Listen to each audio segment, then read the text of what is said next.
위한 삶이라고 하는 제목으로 하나님의 말씀을 같이 함께 나누겠습니다.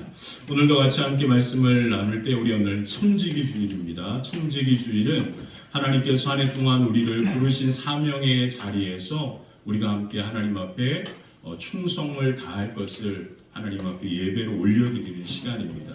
그래서 저뿐만 아니라 우리 모두가 그리스도의 몸된 교회에서 각자의 섬기는 자리에서 충성을 다하여 여러분들의 섬김과 그 헌신 위에 하나님의 풍성한 은혜와 영광이 아름답게 열매 맺어지게 될 줄 믿습니다.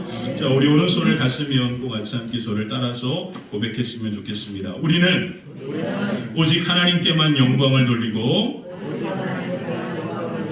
세상에 희망을 주는 화평교회입니다. 큰 소리로 아멘 하겠습니다. 네, 할렐루야. 앞에 TV가 이제 뭐 이렇게 고장이 나면서 우리가 앞에 이제 가사도 보고 그렇게 막 하던 것이 익숙한 가운데 있다가 이렇게 딱 나가니까 많이들 좀 어색하시죠? 그렇죠? 근데 원래 이게 정상입니다. 원래 예배는요, 이렇게 많은 다양한 그런 시설들을 이용하는 것보다 우리가 온전히 옛날처럼 성경과 찬송가를 보면서 그렇게 하는 것이 오히려 더 예배에 집중할 수 있습니다. 근데 요즘 이제 기기가 발달되고 사람들이 다 핸드폰들에 익숙해져 있으니까 이런 다양한 것들을 사용하면서 찬송가도 못 외우고요. 그리고 성경 말씀도 그렇게 외우지 못하고 또 책으로 보려고도 하지 않습니다. 여러분 운전들 많이 하시는데 내비게이션이 정말 좋습니다. 근데 내비게이션을 보고 갔을 때 내비게이션이 없으면 길을 못 찾는 거예요. 이런 불상사가 생기는 겁니다. 신앙도 마찬가지입니다. 언젠가는 우리의 삶에 이런 모든 것들이 우리 주위에 다 사라질 때가 있고요. 그리고 하나님 앞에 가는 그 날에는 우리가 노쇠하여서 그런 모든 것들이 다 우리 주변에는 사라지게 되어 있습니다. 그때는 뭐로만 우리가 하나님 앞에 찬송을 해야 합니까? 내 기억 속에 있는 찬송가로만 하나님 앞에 찬양해야 되죠. 그리고 내 기억 속에 남아있는 말씀만이 내게 머물게 되는 겁니다. 그렇기 때문에 부단히 우리는 찬송가를 잘 외우면서 불러야 하는데 이런 기기가 있으니까 눈으로 보면서 하는 게 익숙해 버리니까 이런 기회가 우리 가운데 많이 사라지는 것 같아요. 그래서 어떻게 했든지 이참에 아예 없애버릴까요? 이참에 그냥 아예 그냥 우리 다 외울 수 있도록 정말 저는 제 마음 같아서는 그런데 제가 어젯밤에 또 주문을 해놨습니다. 또 봐야죠. 또 사용해야죠. 우리가 우리에게 주신 유익이니까. 자, 오늘 이제 우리가 같이 함께 이제 나눌 말씀은 가나 혼인잔치의 이야기입니다. 우리가 잘 아는 것처럼 가나 혼인잔치가 열렸는데 예수님께서 물을 뭐로 바꾸셨어요? 포도주로 변하게 하는 기적의 사건이 일어나게 됩니다. 이 사건으로 말미암아 예수님의 사역이 시작이 되었다라고 요한복음은 우리에게 말해주고 있어요. 갈릴리 가나라고 하는 곳은 바로 예수님이 살았던 가버나움 나사렛이라고 하는 동네에서 약 20리 정도 떨어진 곳입니다. 한 8km 정도 거리가 있는 곳이었어요. 이 결혼식이 이루어지는 이 가정은 예수님의 가정과 특별히 관계가 깊은 가정이었던 것 같습니다. 바로 이 가정에서 예수님과 예수님의 어머니 그리고 예수님의 제자들까지도 그 결혼식에 초청을 합니다. 자, 결혼식이 이와 같이 이루어지고 있습니다. 근데 바로 그 결혼식 가운데 뭐가 떨어지게 되는 거예요? 포도주가 떨어지는 사건이 일어나게 됩니다. 요한복음은 우리가 잘 아는 것처럼 사도 요한이 이 요한복음을 기록한 겁니다.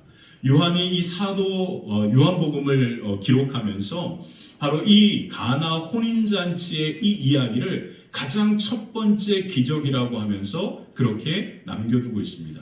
너무 재밌는 것은 이 가나 혼인잔치의 이 물이 포도주로 변하는 이 사건은 오직 요한복음에만 나옵니다.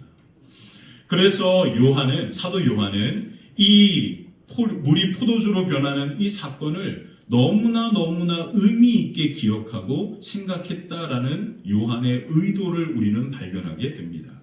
왜 요한은 이 가나 혼인잔치의 이 기적의 사건을 가장 첫 번째 예수님이 행하신 사건이라고 기록하고 있고 그렇게 기억하고 있을까요? 그 이유가 뭘까요? 그 이유는 물이 포도주로 변하는 것이 바로 예수님께서 이 땅에 메시아와 그리스도로 오셨다라고 하는 것을 가장 잘 보여주는 의미가 있기 때문에 그렇습니다.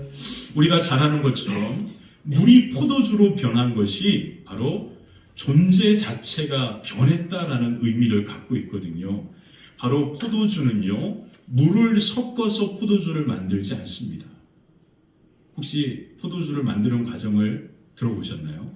포도주를 만드는 과정을 보면 엄격하게 이 포도주를 만들 때에는 물을 그곳에 넣지 않는 그러한 엄격한 기준이 있습니다.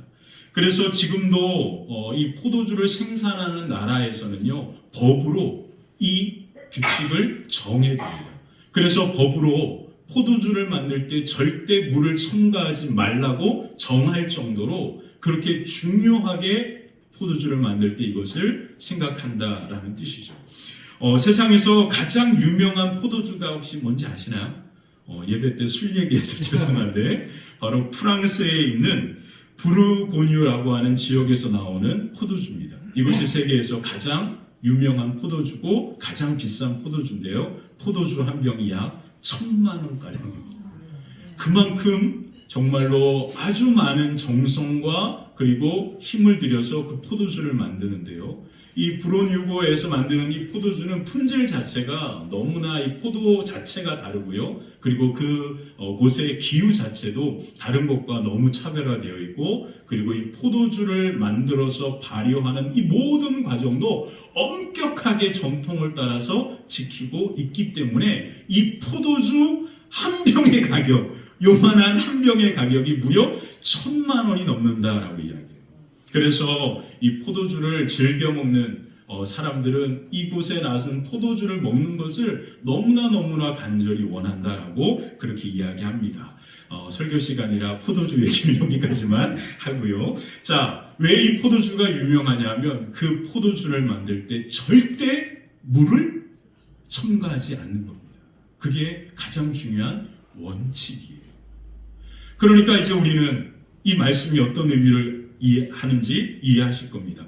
물이 포도주로 변한 것은 물이라고 하는 이 존재가 전혀 다른 존재인 포도주로 변화된 것을 의미하는 거죠.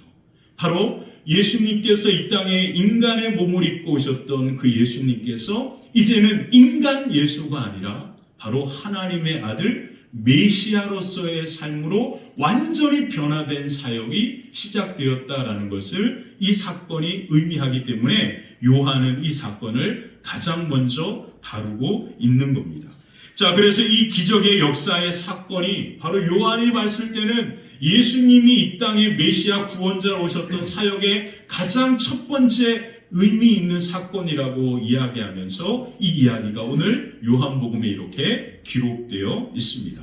이 놀라운 예수님의 사역의 시작을 바로 오늘 본문은 이야기하는데, 그 시작이 누구로부터 시작되었냐면 바로 하인들의 믿음으로부터 시작되었다라는 거예요. 이야, 기가 막힌 겁니다. 예수님이 구원자 메시아로 오시는 이 놀라운 엄청난 사역의 시작이 누구로부터 시작되었다고요? 이름도 기록되어지지 않는 이 하인들의 믿음과 순종이 예수님의 사역의 시작을 열었다라고 그렇게 요한은 말하고 있는 거예요. 그래서 이 말씀은 우리에게 매우 큰 의미가 있습니다. 요한복음 2장 9절에 보면 바로 이 놀라운 사역의 이 물이 포도주를 변하는 이 기적과 같은 사역을 누구만 알았다라고 성경은 표현하냐면 이렇게 기록하고 있습니다. 2장 9절 같이 한번 읽어볼까? 함께 읽겠습니다. 연회장은 물로 된 포도주를 맛보고도 어디서 났는지 알지 못하되 물도 하인들은 알더라. 아멘. 물도 누구만 알았다고요? 하인들은 알았다. 사도 요한은 이것을 너무나 강조하고 싶었습니다. 물이 포도주로 변하는 기적적인 사건이 하인들의 믿음으로부터 시작된 것처럼 오늘 죄로 죽을 수밖에 없었던 우리가 예수님을 믿음으로 말미암아 죄악의 저주 가운데 죽었던 우리가 하나님의 자녀로 변화되는 기적적인 사건을 요한은 말해주고 싶었던 거예요. 아멘이시죠? 자, 하인들의 믿음으로 말미암아 물이 전혀 다른 존재인 포도주로 변한 것처럼 오늘 우리가 예수 그리스도를 믿음으로 말미암아 죄의 저주 가운데 죽을 수밖에 없었던 우리가 뭐로 변화가 된 겁니까? 하나님의 자녀로 변화되는 이 놀라운 사건이 바로 우리의 믿음을 통하여 시작되었다라고 하는 것을 요한은 말하고 있는 거죠. 자, 그래서 찰스 스펄전이라고 하는 유명한 목사님은 이 가나 혼인잔치라고 하는 이 제목의 설교에서 이런 말을 했습니다. 믿음과 순종은 기적의 문을 여는 뭐라고요? 열쇠다. 다시 한번, 믿음과 순종은 기적의 문을 여는 뭐라고요? 열쇠다. 기적의 문이 어떻게 열립니까? 열쇠가 필요한데 그 열쇠는 우리의 믿음과 순종이라고 그렇게 말하는 거죠. 자, 스펄전은 이렇게 이야기합니다. 예수님은 단순한 결핍과 부족을 채워주시는 것이 아니라 풍성한 기쁨을 주시는 분이다라고 말합니다. 그러므로 우리는 예수님 안에서 참된 기쁨과 만족을 누리게 된다라고 이 설교에서 이야기하는 거예요.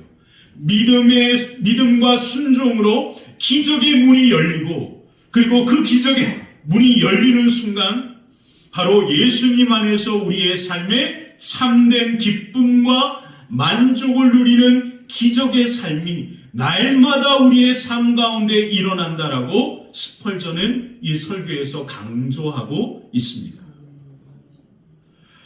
하인들이요, 믿음으로 믿고 순종함으로 말미암아 물이 포도주로 변하는 기적의 사건이 일어난 것처럼 오늘 우리도 예수 그리스도를 믿음으로 말미암아 물이 포도주로 변하는 이 놀라운 기적의 문이 우리의 믿음을 통하여 열리게 된 줄 믿습니다. 그러면 이제 우리의 삶은요, 날마다 예수 안에서 참된 기쁨과 평안을 누리는, 날마다 기적 가운데 살아가는 삶이 오늘 저와 여러분들의 삶이 되는 줄 믿습니다.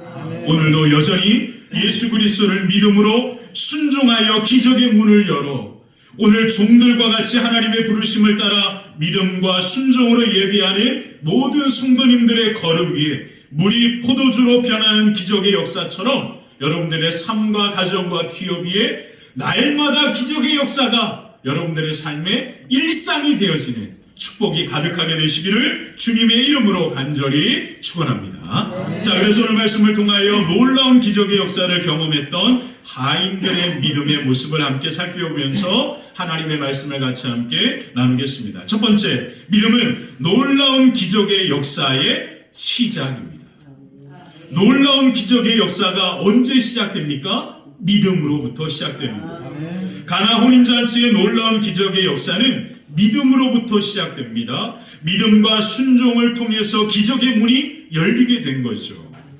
물이 포도주로 변하는 놀라운 기적적인 사건 가운데는 두 그룹의 믿음이 작용합니다. 첫 번째는 예수님의 어머니 마리아의 믿음이 나오고요. 두 번째는 바로 하인들의 믿음이 나옵니다. 자, 이 두 가지 믿음의 모습이 어떤지 한번 보도록 할게요. 자, 첫 번째, 믿음은 불가능을 가능하게 하는 능력이 있습니다. 마리아의 믿음은 우리에게 무엇을 보여주냐면 불가능을 가능케 한다. 그것이 오늘 마리아의 믿음을 통하여 우리 가운데 보여주는 엄청난 사건입니다. 자, 마리아가요, 포도주가 떨어졌다라는 사실을 알게 됩니다. 마리아는 예수님께 찾아와서 포도주가 떨어졌다라고 하는 이야기를 하면서 이 문제를 해결해 달라고 요청하죠. 그런데 예수님은요, 그 어머니 마리아의 간절한 부탁을 완고하게 거부합니다. 거절했단 말이에요. 자, 오늘 본문 4절에 보니까 그 이야기가 이렇게 나옵니다. 4절, 예수님의 완고한 거절을 한번 읽어보겠습니다. 예수께서 이르시되 여자여 나와 무슨 상관이 있나이까 내 때가 아직 이르지 아니하였나이다. 아멘. 자, 예수님께서 하신 이 말씀은 포도주가 떨어진 문제가 나와는 아무런 상관이 없다. 다른 말로 표현하면 나는 절대로 그 문제를 해결해 주지 못합니다라는 뜻입니다. 또 다른 말로 좀 심하게 얘기하면 나는 그 문제에 아무 관심이 없다라는 뜻입니다. 이게 바로 예수님이 표현하신 이 말 속에 담겨져 있는 의미예요. 예수님은요, 마리아 어머니의 부탁을 외면하고요, 거절합니다. 다른 말로 표현하면 포도주가 떨어진 이 문제를 해결하는 것은 나에게 불가능한 일이다라는 의미입니다.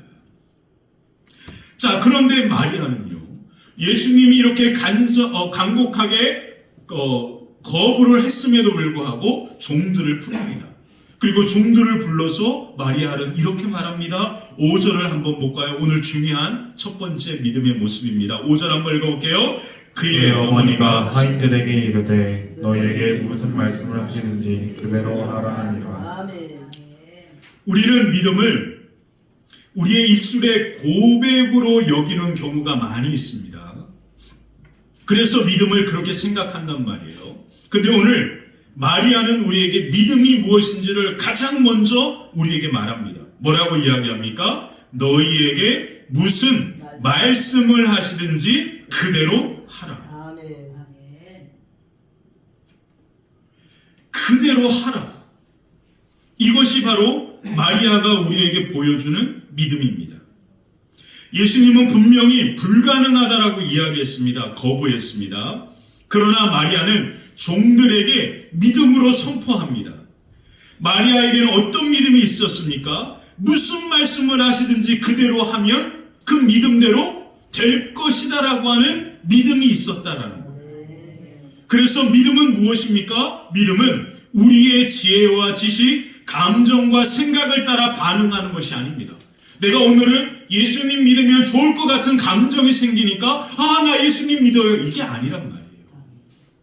내가 오늘은 열심히 찬양하고 싶은 감정이 생기니까 그렇게 열심히 찬양하는 게 믿음이 아니다라는 거예요. 믿음은요, 내 지혜와 지식, 생각, 그리고 내 감정의 모든 것들을 다 뛰어넘는 것입니다. 그 믿음이 무엇입니까? 예수님의 말씀을 따라 그대로 하는 것이 믿음이다라고 마리아는 우리에게 말합니다.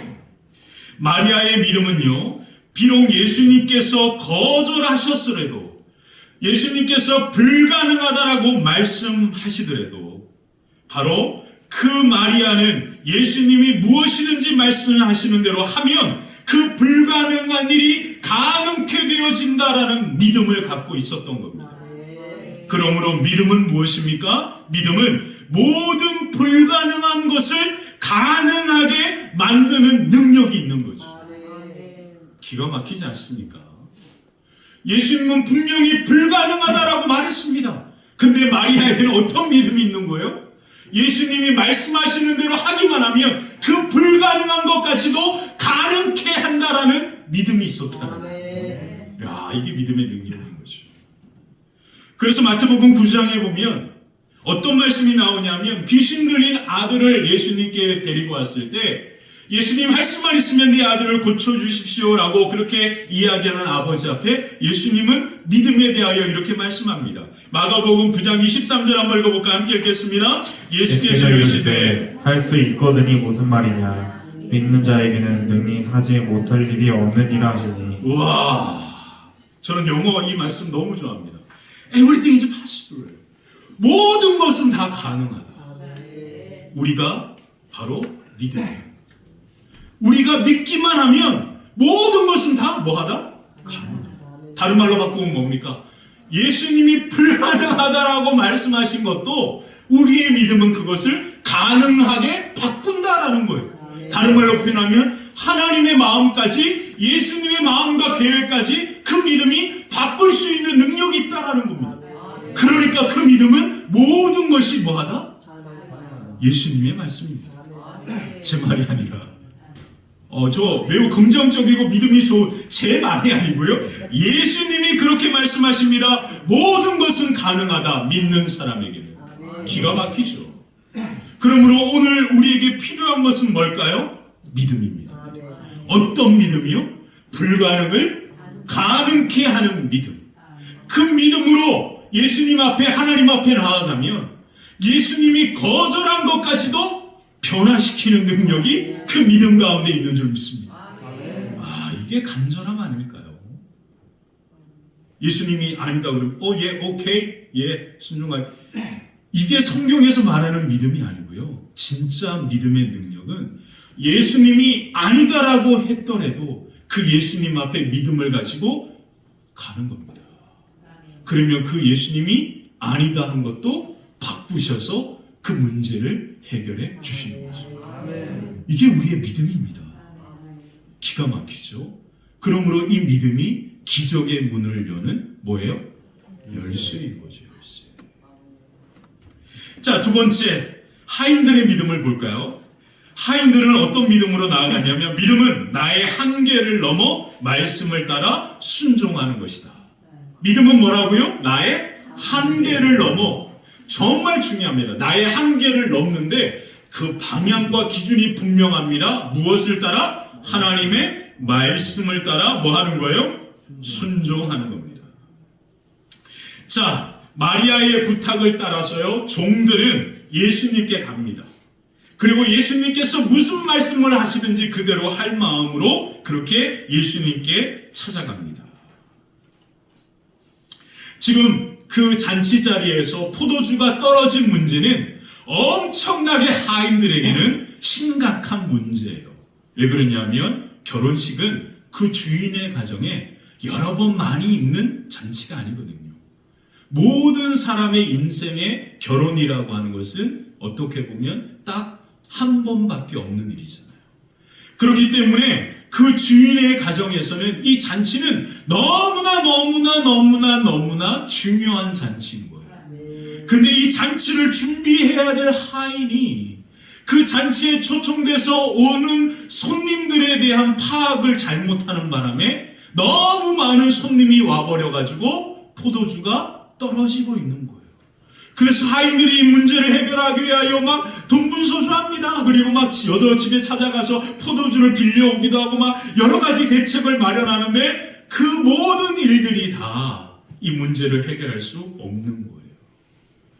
그래서 하인들이 허겁지겁 다니는 이 모습을 마리아가 보고 안타깝게 생각하여 그 이유를 물으니까 어떤 문제가 생긴 거예요? 포도주가 떨어졌다라고 하는 문제를 이야기하는 겁니다. 자, 만약 이제 이 포도주가 완전히 바닥이 나버리고 더 이상 잔치 자리에 포도주를 하인들이 갖다 주지 못한다면 잔치는 그것으로 끝나게 되는 거죠. 잔치가 끝난다라고 하는 말은 무엇을 의미합니까? 하인들 때문에 그 잔치가 망쳤다라는 것입니다. 반드시 주인은 그 하인들에게 그 책임을 묻게 될 거죠. 정말로 못된 주인이라면 심지어 그 하인의 대표를 검찰에서 구속해가지고 감옥에 가둘 수도 있는 이와 같은 상황인 겁니다. 자, 그와 같은 상황인 거예요. 설명하지 않아도 이제 그 상황을 이해하시겠죠? 자, 그 문제를 가지고 마리아의 이야기를 따라 예수님께 종들이 찾아갑니다. 자, 그 예수님께서 종들에게 하신 부탁이 말씀이 세 가지입니다. 첫 번째, 항아리에 뭐를 채워라? 물을 채워라. 유대인의 정결 예식을 행하는 항아리, 돌 항아리가 6개가 놓여 있습니다.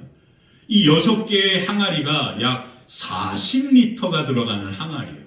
여러분 이제 성지순례 가보시면 여러분들이 바로 이 가나 혼인잔치가 이루어졌던 그곳에 기념교회가 세워진 곳을 방문하게 됩니다. 그곳에 가면 바로 이 돌 항아리가 전시되어 있어요. 엄청나게 큰 대리석으로 된 돌 항아리가 놓여 있습니다. 그리고 그 항아리가 몇 개가 있었다고요? 6개가 그렇게 놓여 있는 거예요. 근데 그 항아리에 물을 담을 수 있는 양은 약 40리터 정도의 물을 담을 수 있는 겁니다. 그 40리터의 물을 담으니까 6개니까 총 240리터입니다. 여러분 10리터, 그러니까 우리가 약수터에서 우리 아버지들이 아침에 운동하러 약수터에 가면서 이렇게 들고 가는 그 하얀 그 통 하나의 무게가 20리터 정도 됩니다. 20리터 정도 되니까 이때는 그런 게 없었으니까, 그러니까 한 사람이 이렇게 어깨에 메고 물을 나를 수 있는 최고의 무게를 한다면 20리터 가까이 되겠죠. 근데 이곳은 우리가 잘 아는 것처럼 척박한 그러한 곳입니다. 성지순례 가면 이 지역을 보겠는데 이 지역은 산악지대고요. 그리고 메마른 곳입니다. 그러니까 물을 기르려면 하수구 시설이 없으니까 우물에 가서 그 물을 길어와야 하는 거잖아요. 우물이 그냥 강에 흐르는 그런 물로 되어 있는 게 아니에요. 저 깊이 파여 있는 우물에까지 내려가야 하니까 무겁게 들 수는 없는 거예요. 그러니까 한 10리터 정도, 10kg 정도 양쪽에 드는 것도 쉽지 않은 겁니다. 이해가 되시죠? 이제 이 상황들이. 자, 잘 따라오셔야 합니다. 그렇게 이제 종들이 그 항아리에 비어있는 항아리 6항아리 40대 240리터 정도의 그 정결례식을 위한 항아리다라고 얘기했으니까 이 항아리의 용도는 무엇이냐면 손님들이 주인의 집에 오면 유대인들은 손과 발을 씻고 음식을 먹는 정결례식이 있습니다. 그러니까 이 항아리의 용도는 무엇입니까? 손님들이 왔을 때 주인들이 외출하고 돌아왔을 때 그 물을 떠서 하인들이 손에 부어주면 손을 씻고 그리고 샌들을 신으니까 발을 올리면 그 발에 물을 부으면 그 발을 씻는, 다른 말로 표현하면 손과 발을 씻는 물로 사용되어지는 항아리인 거예요. 이해가 되시죠? 포도주가 있는 항아리가 아니고요. 그렇게 손과 발을 씻는 용도로 사용되어지는 그 항아리입니다. 그 항아리에 뭐를 채우라? 물을 채우라. 그렇게 예수님이 첫 번째 말합니다. 힘겹게 하인들이 물을 길어다가 그 동을 항아리에 물을 가득 채웁니다.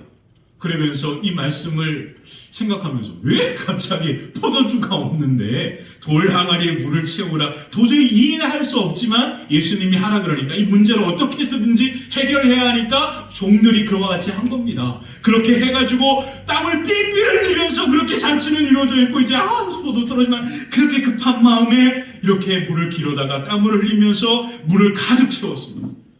말씀대로 6항아리에 물을 가득 채웁니다. 240리터. 적어도 종들이 2-3명이라면 한 10번 이상을 왔다 갔다 해야 하는 그와 같은 힘든 그러한 시간들을 통해서 이렇게 물을 채웠습니다. 물을 채웠는데 그 물이 포도주로 바뀌어야죠. 그게 정답 아닙니까? 포도주가 없기 때문에 그렇게 한 건데 물을 채웠는데 여전히 물은 철철 넘치고 있는 거예요. 두 번째, 예수님이 뭐라고 하냐면 그 물을 떠라.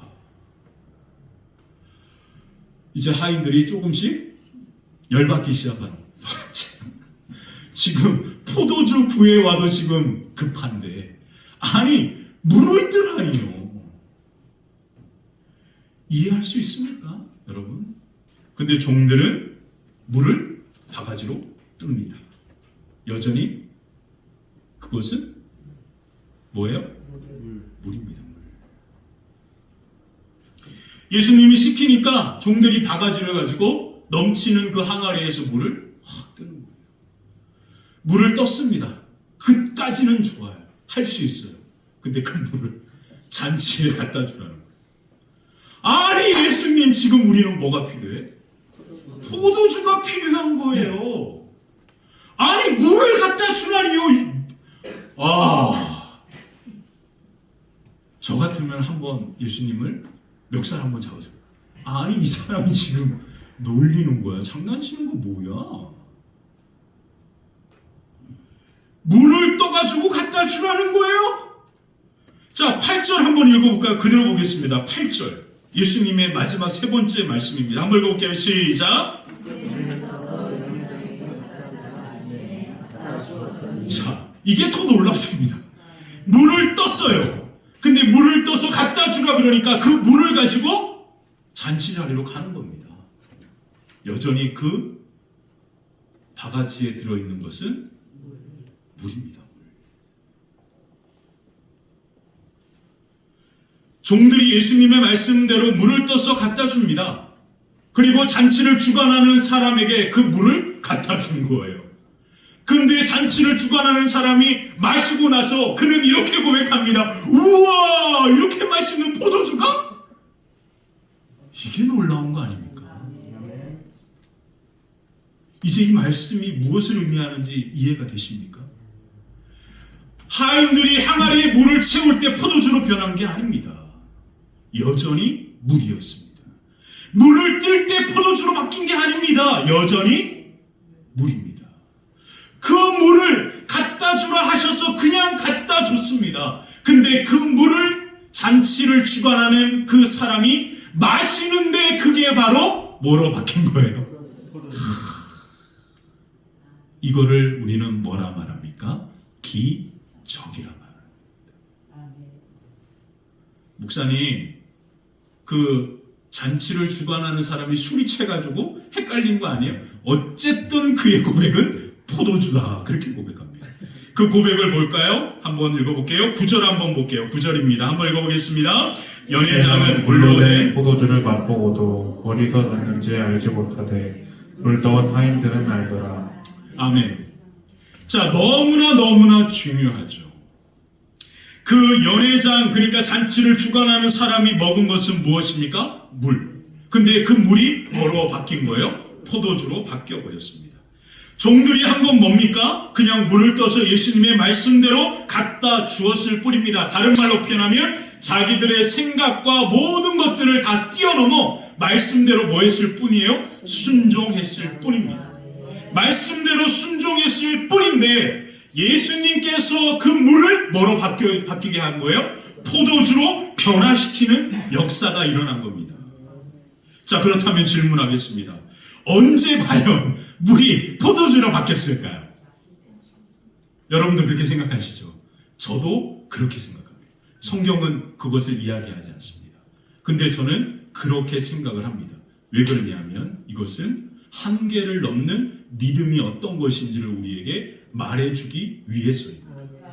믿음은요, 하나님의 말씀대로 우리가 그대로 순종하는 것이 믿음입니다. 우리의 생각과 한계에 갇혀서 머무는 게 믿음이 아니고요, 그냥 입술로 고백하면서 예수님이 알아서 다 바꾸고 그렇게 해서 그렇게 포도주를 갖다 주세요, 이게 믿음이 아니고요, 그냥 그게 다 이루어지면 제가 그냥 가서 할게요, 이게 아니고요, 예수님이 하시는 말씀대로 그렇게 해보는 겁니다. 그렇게 움직이는 거예요. 움직이면서 나아가다 보니까 예수님이 정확한 하나님의 역사의 때에 역사하셔서 물이 뭐로 바뀐 거예요? 포도주로 바뀝니다. 물을 포도주로 바꾼 것은 누가 하신 일입니까? 예수님께서 하나님이 하시는 일이죠.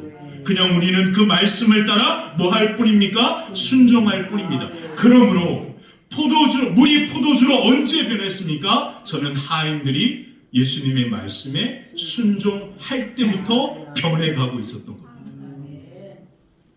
그러므로 오늘 우리가 무엇을 하든지 예수님의 말씀을 따라 움직이는 순간 하나님의 기적의 역사는 진행되는 거예요. 그리고 정확한 때에 물이 포도주로 변하는 기적의 놀라운 역사가 우리의 삶에 일어나게 될 줄 믿습니다.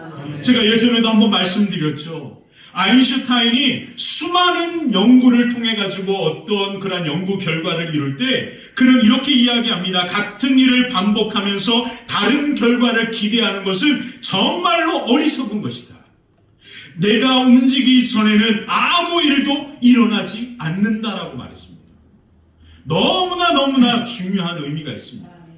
믿음은요, 그냥 예수님 믿습니다, 이게 믿음이 아니고요, 성경에 가장 먼저 믿음을 이야기할 때 무엇이냐면 예수님이 하신 말씀대로 무엇이든지 그대로 해라. 그렇게 움직이면 그 믿음의 움직임이 하나님의 놀라운 기적의 역사의 문을 열게 되고 하나님의 놀라운 역사가 우리의 삶과 걸음 가운데 임하게 된다라고 오늘 이야기는 우리에게 말해주고 있습니다.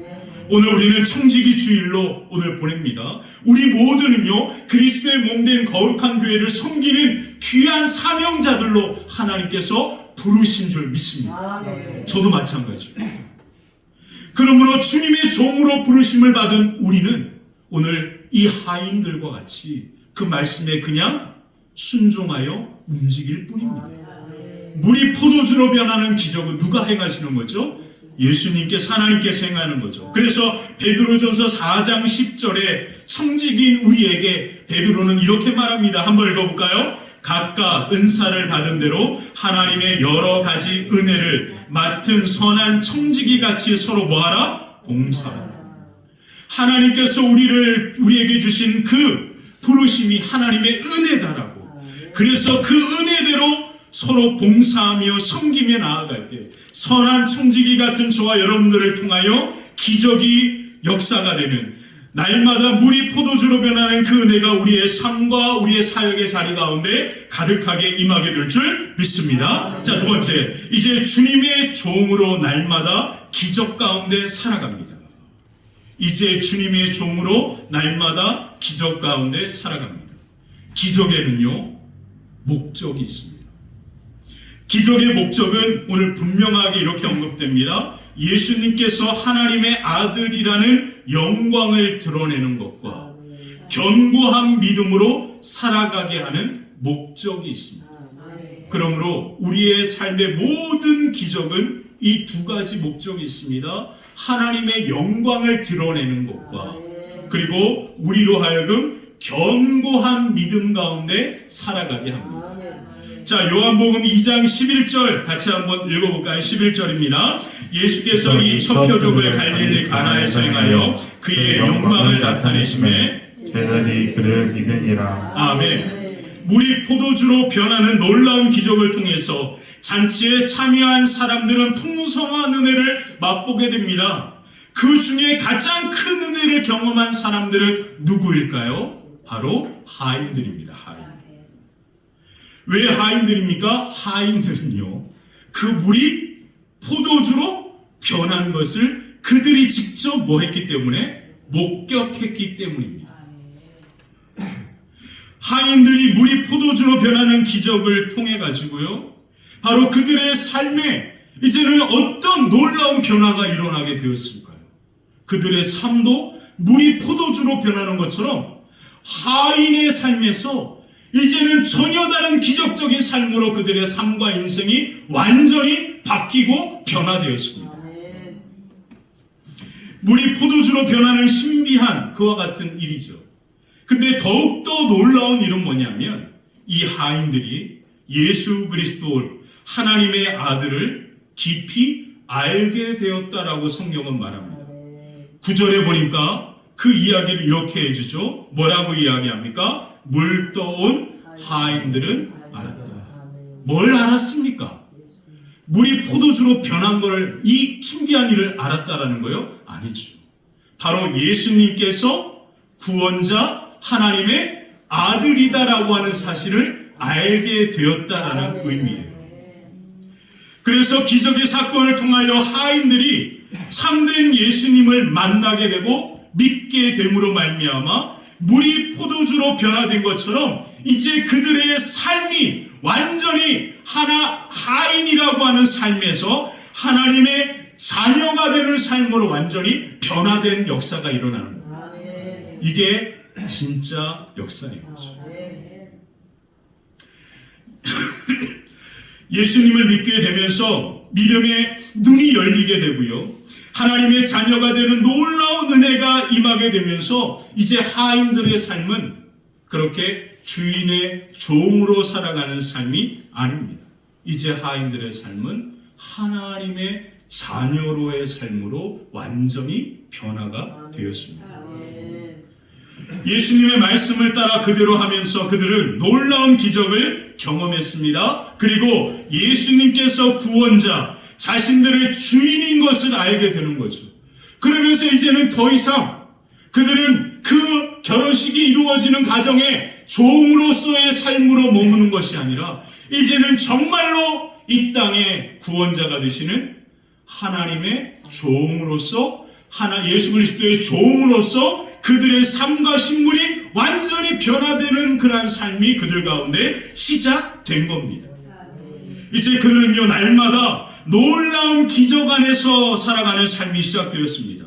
그들은 비록 이 땅의 삶은 종으로서의 삶을 살아가는 것이지만 그들은 날마다 하늘의 시민권을 가진 자로 하나님의 자녀가 되어 놀라운 인생의 삶이 변화된 기적을 누리며 살아가는 삶이 그들 가운데 찾아오게 되는 거죠. 자, 이제 저를 보세요. 말씀을 정리하겠습니다.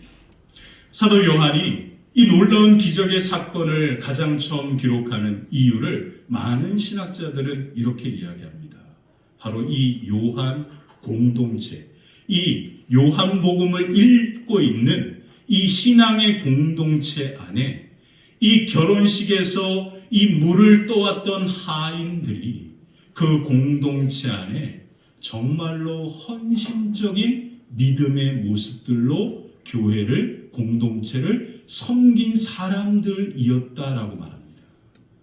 그래서 요한은요, 그들이 이름 없는 한 가정의 종으로, 하인으로 살았던 그들이 그렇게 예수님의 말씀 앞에 믿음으로 순종하며 그렇게 움직이며 걸어갔더니 하나님은 그들을 그렇게 종으로서의 삶으로 살아가게 만들지 않고 예수 그리스도를 믿어 우리 요한 공동체 교회에 정말로 중요한 일들을 감당하는 이와 같은 믿음의 장로님들로 세워주셨고, 이들이 이렇게 교회 공동체를 건강하게 아름답게 헌신하며 세워왔다라고 하는 의미에서 이 말씀을 기록한 거예요.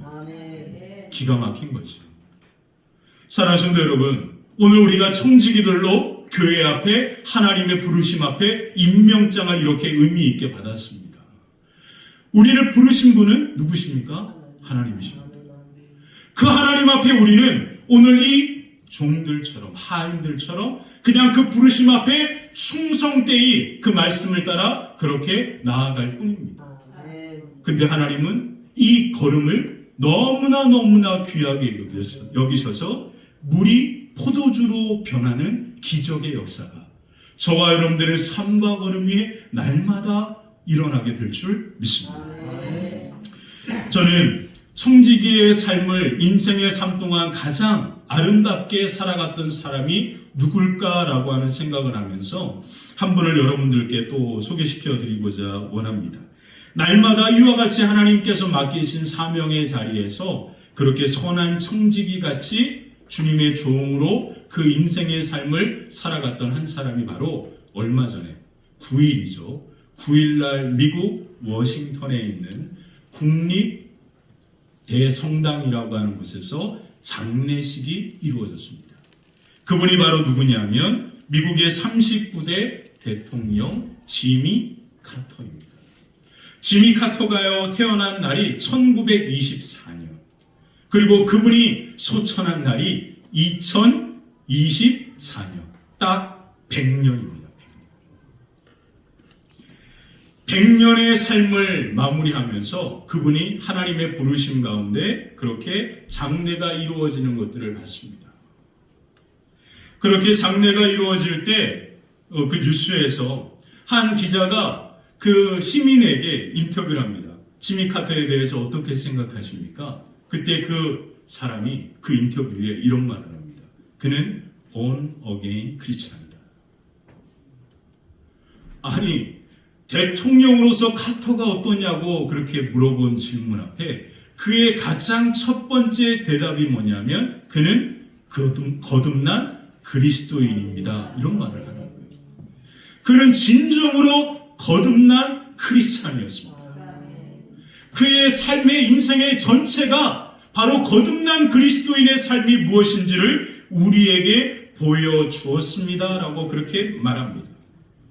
그 말이 너무나 인상 깊게 다가왔어요.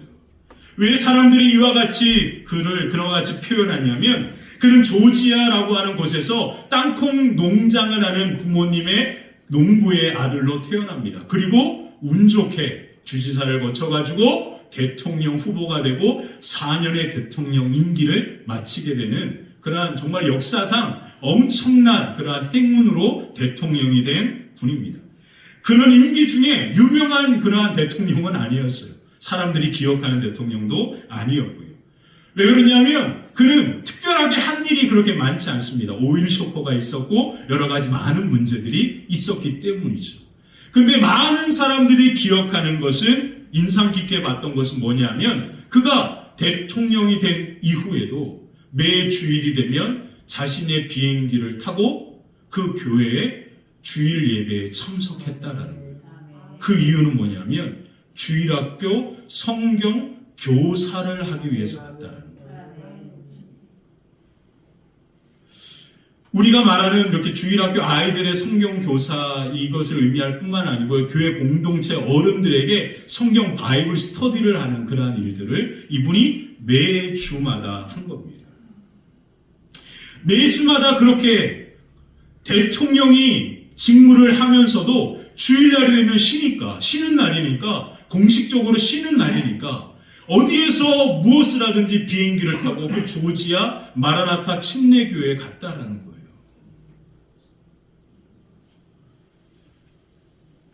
그리고 그가 퇴임한 이후에 1981년부터 바로 최근 2015년까지 바로 이 카터는 이 사명을 계속해서 잊지 않고 감당해 옵니다. 그리고 2015년 8월 23일 날 공식적으로 바로 이 마지막 클래스를 갖겠다라고 이야기했을 때 700명에 가까운 사람들이 그 교회에 모여든 거예요. 왜 이 시간이 마지막이라고 이야기했냐면 이분이 그 자리에서 이렇게 고백합니다. 이제 제 삶이 얼마 남지 않은 것 같습니다. 내가 91세인데 이제 91세가 된 나이가 되었을 때 이제 내 삶에 아주 큰 질병이 찾아오게 됐습니다. 암이 생겨서 암이 간에서부터 전이가 되어 이제 제가 이렇게 건강하게 이 일을 감당할 수 없을 것 같습니다 라고 마지막 인사를 하는 자리였습니다. 그게 2015년 91세가 되었을 때 이야기인데 그리고 나서 몇 년을 더 산 거죠? 10년을. 그리고 이제 마지막 하나님이 부르시는 그날을 기다리면서 아내를 떠나보내고 그리고 마지막 그 임종의 자리를 참여할 때 호스피스와 모든 의료를 다 거부합니다. 그리고 하나님이 주신 그 죽음을 나는 기꺼이 맞이하겠다. 그렇게 가정집으로 내가 살던 그 집으로 보내달라고 요청을 해서 집으로 돌아갑니다. 그리고 하나님의 때를 기다리면서 그 집에서 무려 10년의 시간들을 보내게 되는 거예요. 우리는 뭔가 좀 몸에 이상이 생기고 그런 일이 생기면 곧 막 정말 하나님 곧 뵐 것처럼 그렇게 두려워하고 떠는데 하나님의 때는 아무도 모르는 거죠. 얼마나 멋있습니까? 이분이 마지막 임종하는 그날까지 이 마라나타 교회와 함께 계속 함께 예배를 드리며 사랑하는 가족과 함께 그렇게 마지막 시간을 10년을 보내면서 그렇게 하나님의 부르심의 때를 기다렸다라고 그렇게 이야기합니다. 그리고 2024년 12월에 하나님의 부르심을 받고 그 나이가 100세가 되었을 때 그렇게 하나님의 부르심을 받고 장래가 엄수되는 그러한 모습을 보게 됩니다. 지미 카터가 2018년에 그의 인생의 모든 신앙을 담은 책 한 권을 냈는데 그 책이 바로 믿음이라고 하는 책입니다. 그 믿음이라고 하는 책의 부제가 뭐냐면 모든 것을 향한 여정이라 그렇게 표현합니다. 전이라는 거예요. 내 인생의 삶은 그리스도의 종으로 하나님의 종으로 하나님을 보는 그날까지 나는 주님의 종으로 그렇게 모든 인생의 삶을 살아왔다. 그것이 뭐라고요? 믿음이다. 이게 믿음입니다.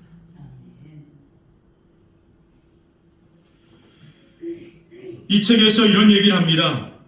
하나님은 나의 개인적인 하인이 아니다. 하지만 하나님은 기도를 통해서 나에게 위로와 확신과 만족과 용기와 희망과 평안을 주셨다.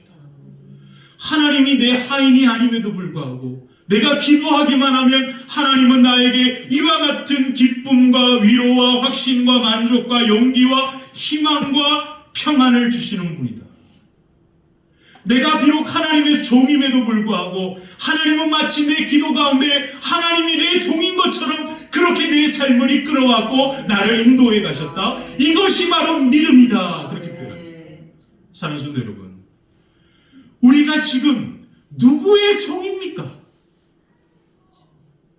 우리가 그리스도의 종이면 바로 우리는 사람의 기쁨을 구하는 것이 아니라 하나님의 기쁨을 구한다라고 바울이 이야기했던 것처럼 우리는 오직 하나님의 기쁨을 구하는 주님의 종으로 오늘 주님 앞에 그렇게 종으로 하인으로 머물러 있지만 우리가 기도할 때마다 하나님은 우리의 하인인 것처럼 우리의 기도를 들으시고 위로해 주시고 확신을 주시고 만족해 하시고 용기와 희망과 평안을 주시는 그 놀라운 날마다의 기적을 누리는 삶이 오늘 저와 여러분들의 삶이 될 줄 믿습니다.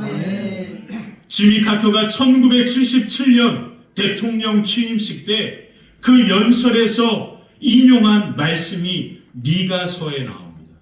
미가서 말씀을 읽고 마치도록 하겠습니다. 미가서 6장 8절 말씀 같이 한번 읽어볼까요? 함께 읽겠습니다. 사람아, 주께서 선한 것이 무엇임을 내게 보이셨나니 여호와께서 내게 구하시는 것은 오직 정의를 행하며 인자를 사랑하며 겸손하게 내 하나님과 함께 행하는 것이 아니냐. 아멘. 오늘 이 걸음이 저와 여러분들의 걸음이 될 줄 믿습니다. 비록 우리의 걸음의 길에서 아무것도 보이지 않고 두려워하여도 우리와 함께 하시는 하나님 예수님을 믿음으로 바라보면서 예수님의 말씀을 따라 우리가 움직이는 작은 순종을 통해서 물이 포도주로 변하는 놀라운 기적과 같은 삶이 저와 여러분들의 삶 가운데 날마다 가득하여 오직 하나님의 영광이 드러나고 하나님을 견고한 믿음 가운데 믿고 나아가는 놀라운 축복의 역사가 저와 여러분들의 삶과 걸음 위에 가득하게 되시기를 주님의 이름으로 간절히 축원합니다. 기도하겠습니다. 좋으신 하나님,